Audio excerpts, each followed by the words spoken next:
Putin ने Trump को झुकाया, अब ज़ेलेंस्की करेंगे सरेंडर। 15 अगस्त को भले ही अलास्का में ट्रंप ने दुनिया के सामने दिखाया हो कि पुतिन उनकी उंगलियों पर नाच रहे हैं, लेकिन पुतिन ने 12 मिनट में मीडिया के सामने दिखा दिया कि रूस यूक्रेन युद्ध में बॉस बनकर सामने आया है। और जब तक पुतिन की शर्तों को यूक्रेन नहीं मानेगा, तब तक रूस ना तो यूक्रेन पर हमले रोकेगा और ना ही सीज फायर के लिए तैयार होगा।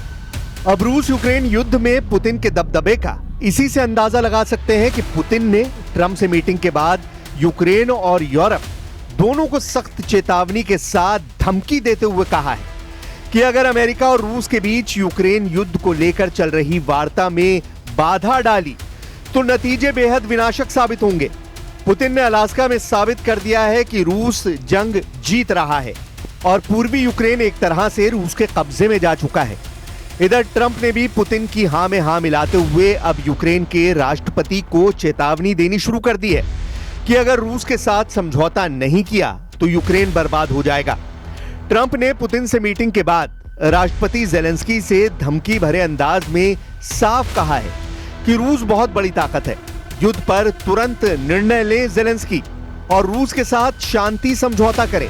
पिछले 24 घंटे में पुतिन ने जिस तरह से यूक्रेन युद्ध की बाजी पलटी है, वो साबित करती है कि पुतिन के सामने अमेरिका से लेकर यूरोप तक नतमस्तक होते जा रहे हैं।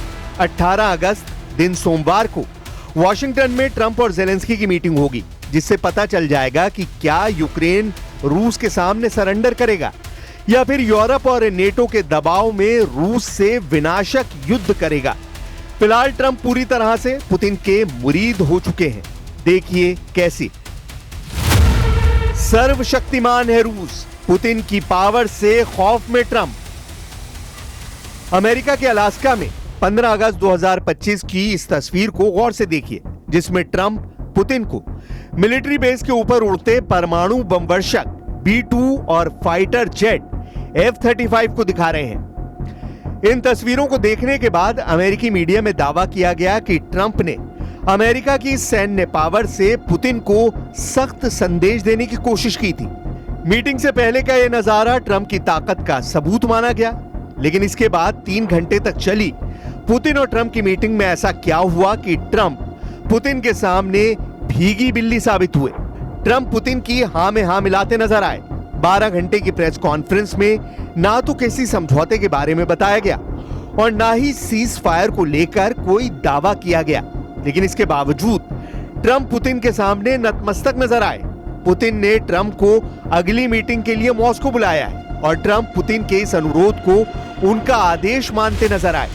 इन तस्वीरों को और बयानों को देखकर सबसे ज्यादा बेचैन ज़ेलेंस्की नजर आए।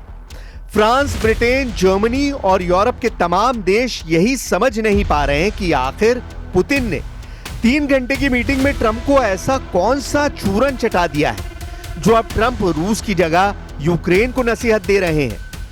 ट्रंप ने यूक्रेन और ज़ेलेंस्की को लेकर जो कहा है वो हैरान करने वाला है। ट्रंप ने कहा है कि युद्ध को खत्म करने के संबंध में फैसला अब यूक्रेन को करना है, क्योंकि रूस बहुत बड़ी ताकत है और वो यानी यूक्रेन ताकतवर नहीं है, इसलिए लड़ाई को जारी रखने में यूक्रेन को कोई लाभ नहीं होना है। ट्रंप ने कहा कि वो रूसी राष्ट्रपति व्लादिमीर पुतिन की सोच से सहमत हैं कि हमें पहले शांति समझौता करना चाहिए। रुख में बड़ा बदलाव करते हुए ट्रंप ने कहा, हमें पहले शांति समझौता करना चाहिए और उसके बाद युद्ध विराम होगा, जबकि यूक्रेन और उसके यूरोपीय सहयोगी चाहते हैं कि पहले युद्ध विराम हो, उसके बाद शांति समझौता। ट्रंप ने ट्रुथ सोशल पर अपनी पोस्ट में ये बातें कही हैं। ट्रंप ने कहा कि शांति के लिए अब जो कुछ करना है ज़ेलेंस्की को करना है। उनकी सलाह है कि ज़ेलेंस्की अपनी ओर से वो कार्य करें। ट्रंप का संकेत रूस के लिए यूक्रेनी भूमि छोड़ने से है। ट्रंप ने दो टूक कहा है कि यूक्रेन में युद्ध की समाप्ति को वो आसान समझ रहे थे, लेकिन वास्तव में वो बहुत जटिल है।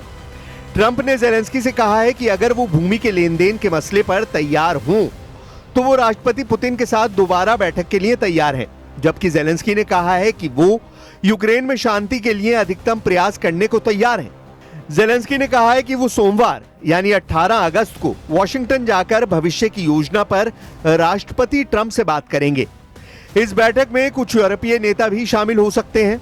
जेलेंस्की ने पुतिन के साथ ट्राइलैटरल बैठक पर सहमति जताई है, लेकिन पुतिन ने जेलेंस्की के साथ बैठक पर सहमति नहीं जताई है। उन्होंने यूक्रेन मसले पर ट्रंप के साथ अगली बैठक मॉस्को में करने का प्रस्ताव रखा है।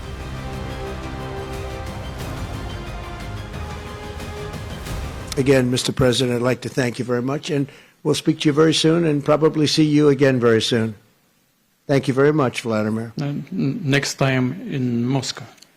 Oh, that's an interesting one. I don't know. I'll get a little heat on that one, but I could see it possibly happening. Thank you very much, Vladimir. And thank you all. Thank you. Thank you. Thank you so much. Trump की Ukraine deal leak, Poland की जमीन पर पर्दाफाश। हैरानी की बात तो यह है कि जो यूक्रेन ये समझ रहा था कि अमेरिका, नेटो यूक्रेन को हथियार इसलिए दे रहे हैं ताकि यूक्रेन रूस को हरा सके, वही देश अब यूक्रेन को धोखा देने में जुटे हैं। खबर तो यह है कि ट्रंप के विशेष सलाहकार स्टीव विटकॉफ ने जो युद्ध विराम का प्रस्ताव पुतिन को दिखाया था, वो अब लीक हो चुका है और उसी के आधार पर पुतिन और ट्रंप की मीटिंग में यूक्रेन की जमीन पर कब्जे का प्लान बना है।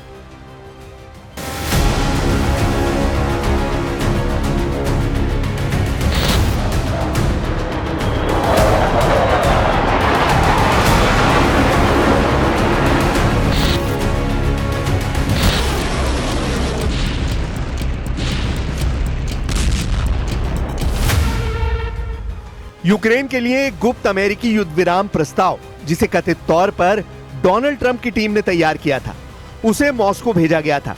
अब इसे पोलिश मीडिया आउटलेट ओनेट द्वारा लीक कर दिया गया है।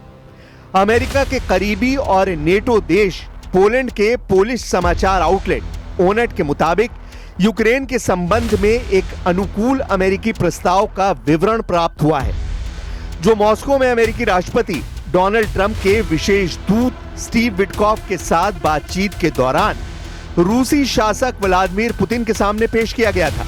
पोलिश समाचार आउटलेट ऑनेट ने यूरोपियन प्रावदा से 7 अगस्त को गुप्त सूत्रों के हवाले से खबर छापी थी, जिसमें दावा किया गया था कि हमें पता चला है कि मॉस्को को ट्रंप प्रशासन से एक बहुत ही अनुकूल प्रस्ताव मिला है जो यूक्रेन डील से जुड़ा है।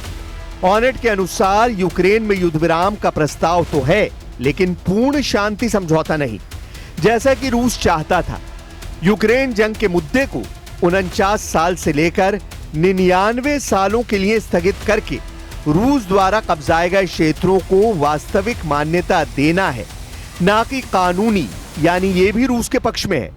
रूस पर लगाए गए अधिकांश अमेरिकी प्रतिबंधों को हटाना और दीर्घकालीन रूप से ऊर्जा सहयोग अर्थात रूसी गैस और तेल के आयात से रोक हटाना भी शामिल है। हालांकि इस प्रस्ताव में कथित तौर पर नेटो विस्तार के विरोध कोई गारंटी शामिल नहीं है, जो मॉस्को की लगातार मांगों में से एक है। ना ही रूस को यूक्रेन को सैन्य सहायता बंद करने का कोई वादा मिला। हालांकि ऑनेट के अनुसार यह अंतिम बिंदु रूसियों को स्वीकार्य बताया जा रहा है। विटकॉफ और पुतिन के बीच बैठक के बाद ट्रंप ने यूक्रेनी राष्ट्रपति व्लादिमीर जेलेंस्की और कई यूरोपीय नेताओं के साथ फोन पर बातचीत की थी, ये भी खुलासा हुआ है। लेकिन हम आपको बता दें कि अमेरिका ने पहले पूरी तरह से कब्जा किए गए और आंशिक रूप से कब्जे वाले यूक्रेनी क्षेत्रों पर रूस के कब्जे को मान्यता देने की पेशकश की थी, जिसे कीव यानी राष्ट्रपति जेलेंस्की ने अस्वीकार कर दिया था।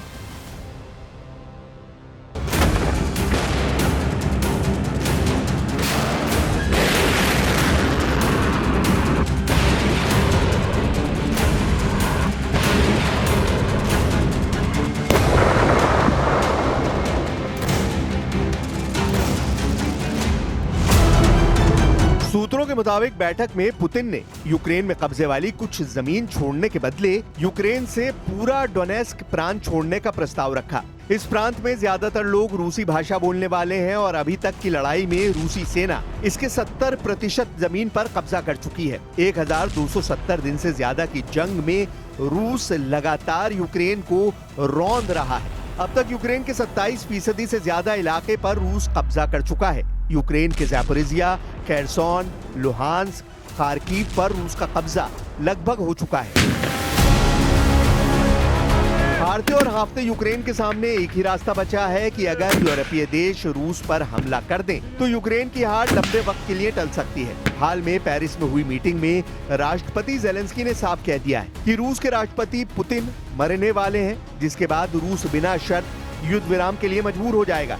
यहाँ तक कि फ्रांस के राष्ट्रपति मैक्रों और ब्रिटिश प्रधानमंत्री कीर स्टारमर ने रूस को धमकी देते हुए कहा है कि रूस कभी भी यूक्रेन को नहीं जीत पाएगा। ऐसे हालात में पुतिन ने अचानक रूस से लेकर बेलारूस तक अपने सभी एटम बम एक्टिव कर दिए हैं। रूस की परमाणु मिसाइलें, परमाणु बम वर्षक और परमाणु पनडुब्बी पूरी तरह से हमले को तैयार हो चुकी हैं। हालात ये हो गए हैं कि राष्ट्रपति पुतिन खुद रूस की एक परमाणु पनडुब्बी में पहुंच गए और कमांडरों को साफ आदेश दे दिए कि परमाणु हमले के लिए पूरी तरह से तैयार रहो। रूस के राष्ट्रपति व्लादिमीर पुतिन ने मरमंस्क के आर्कटिक बंदरगाह पर हाइपरसोनिक क्रूज मिसाइलों से लैस और परमाणु ऊर्जा से चलने वाली यासिन एम क्लास की पनडुब्बी को भी कुछ हफ्तों पहले ही लॉन्च किया है। इसके साथ ही रूसी नेवी की शक्ति कई गुना और बढ़ गई है। पुतिन ने मार्च 2025 के महीने में दावा किया था कि रूस की पर्म नाम की ये रूसी परमाणु मिसाइल पलक झपकते ही यूरोप को अपनी जिरकॉन हाइपरसोनिक क्रूज मिसाइलों से तबाह कर डालेगी। रूस की जिरकॉन हाइपरसोनिक क्रूज मिसाइलों को बेहद घातक माना जाता है। परमाणु पनडुब्बी से आई पुतिन की तस्वीरों को देखकर खासतौर से फ्रांस और ब्रिटेन की हालत खराब हो गई है।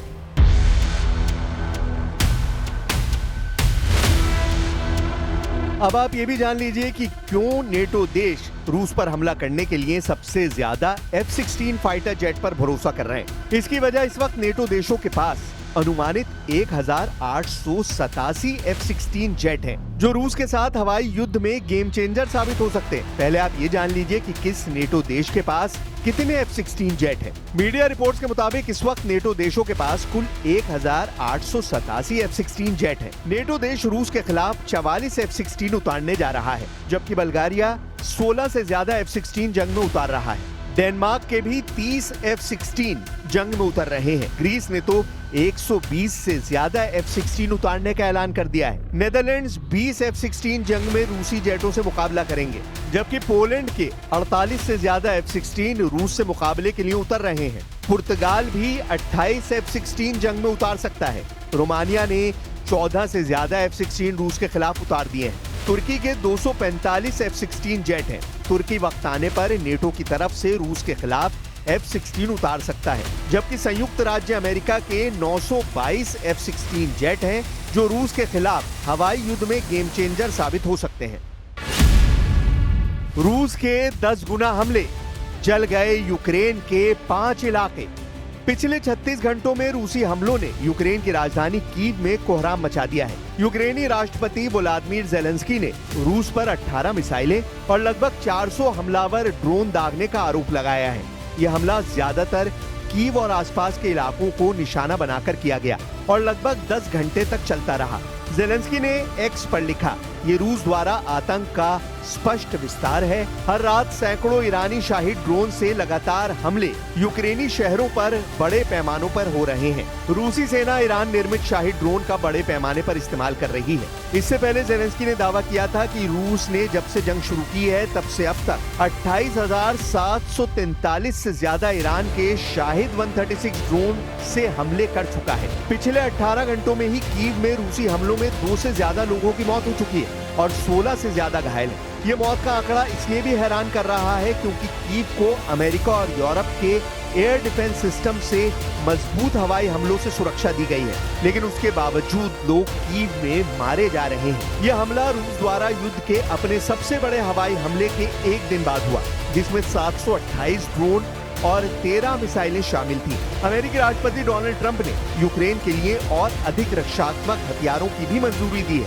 और रूसी राष्ट्रपति व्लादिमीर पुतिन द्वारा मॉस्को के आक्रमण को तेज करने पर निराशा व्यक्त की है। इधर जेलेंस्की ने नए रूसी हमलों पर कहा है कि इसके लिए जरूरी है कि हम तेजी से काम करें।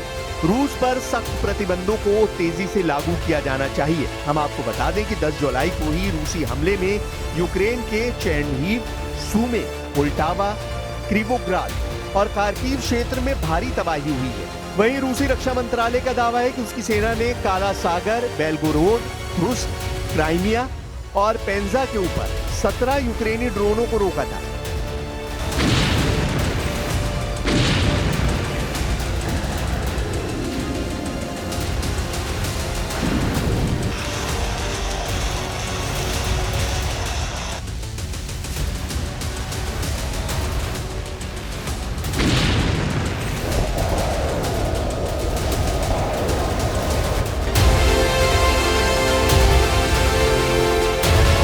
अब ऐसे हालात में अंदाजा लगाया जा सकता है कि पुतिन ट्रंप की रत्ती भर परवाह नहीं करते हैं और अपनी शर्तों पर यूक्रेन युद्ध की बाजी पलट रहा है।